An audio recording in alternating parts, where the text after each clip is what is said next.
wabarakatuh. Perkenalkan, nama saya Muhammad Fadlan dengan NPM 2022-2145282.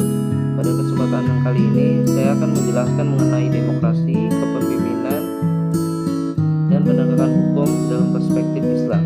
Islam adalah agama sempurna karena mengatur seluruh aspek kehidupan manusia, baik hubungan manusia dengan Allah maupun hubungan antar sesama manusia.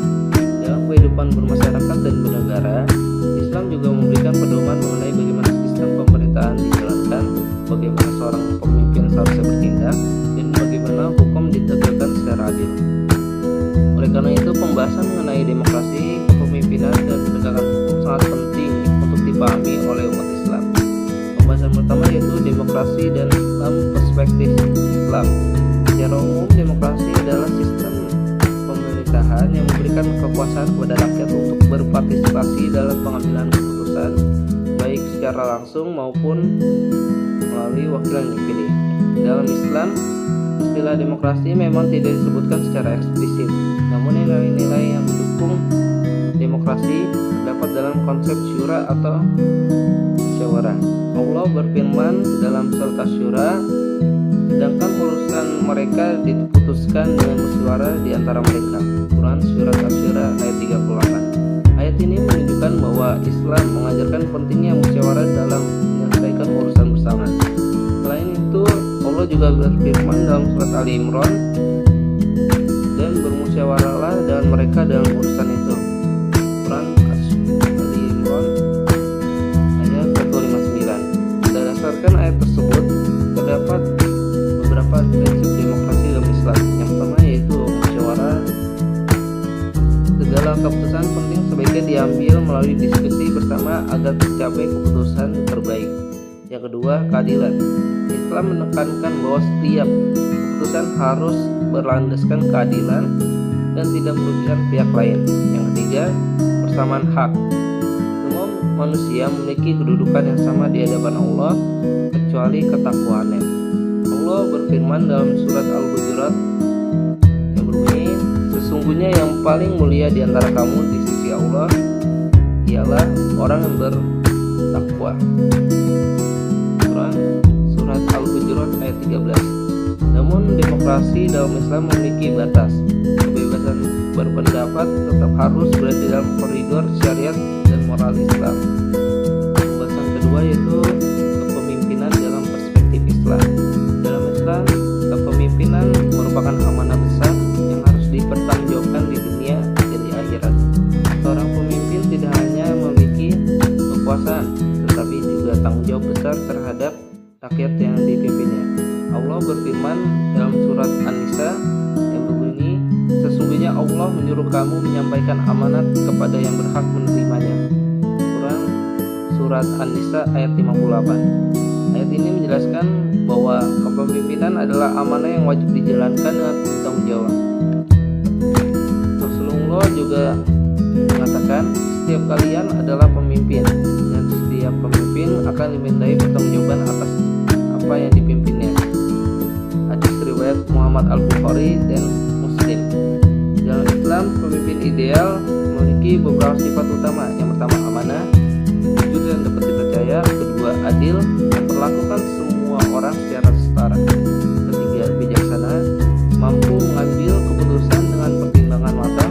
Keempat, bertanggung jawab, siap menerima konsekuensi dari kebijakan yang dibuat. Contoh teladan kepemimpinan dapat dilihat dari sahabat Rasulullah yaitu Umar bin Khattab yang dikenal sebagai pemimpin yang tegas, sederhana, dan sangat peduli terhadap rakyatnya. Pembahasan yang ketiga yaitu penegakan hukum dalam perspektif Islam. Penegakan hukum adalah proses menetapkan atau menerapkan aturan secara adil demi menjaga ketertiban dan keamanan masyarakat. Dalam Islam, hukum memiliki tujuan untuk menjaga 5 hal pokok. Yang pertama, agama. 2, jiwa. 3, akal. 4, keturunan. 5, harta. Prinsip utama menegakkan hukum dalam Islam adalah keadilan. Allah berfirman dalam surat An-Nisa ayat 135 berbunyi, "Wahai orang-orang yang beriman, jadilah kamu penegak keadilan." Quran Surat An-Nisa ayat 135. Allah juga berfirman dalam Surat Al-Maidah ayat 8 yang berbunyi, "Berlaku adillah karena adil itu lebih dekat kepada takwa." Quran Surat Al-Maidah ayat 8. Dari ayat-ayat tersebut, penegakan hukum dalam Islam memiliki prinsip. Yang pertama, keadilan untuk semua. Apa itu keadilan untuk semua? Hukum berlaku bagi siapapun, jadi adil. Yang kedua, berdasarkan bukti. Jadi, keputusan tidak boleh berdasarkan prasangka.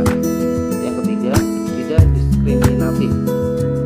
Apa itu tidak diskriminatif? Tidak boleh membedakan orang kaya dan miskin dalam penegakan hukum.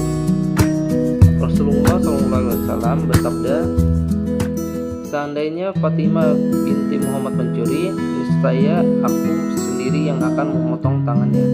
Hadis riwayat Muhammad Al-Bukhari. Hadis ini menunjukkan bahwa hukum dalam Islam harus ditegakkan tanpa pandang bulu. Sebagai kesimpulan, demokrasi, kepemimpinan, dan penegakan hukum dalam perspektif Islam semuanya berlandaskan nilai utama Islam, yaitu musyawarah, amanah, keadilan, dan tanggung jawab. Demokrasi dalam Islam diwujudkan melalui musyawarah, kepemimpinan yang dipandang sebagai amanah yang harus dijalankan secara adil, sedangkan penegakan hukum bertujuan menciptakan ketertiban dan keadilan bagi seluruh masyarakat. Dengan menerapkan nilai-nilai tersebut, umat Islam dapat membangun kehidupan bermasyarakat dan bernegara yang harmonis, adil, dan ridhoi Allah Subhanahu wa taala. Sekian penjelasan dari saya. Wassalamualaikum warahmatullahi wabarakatuh.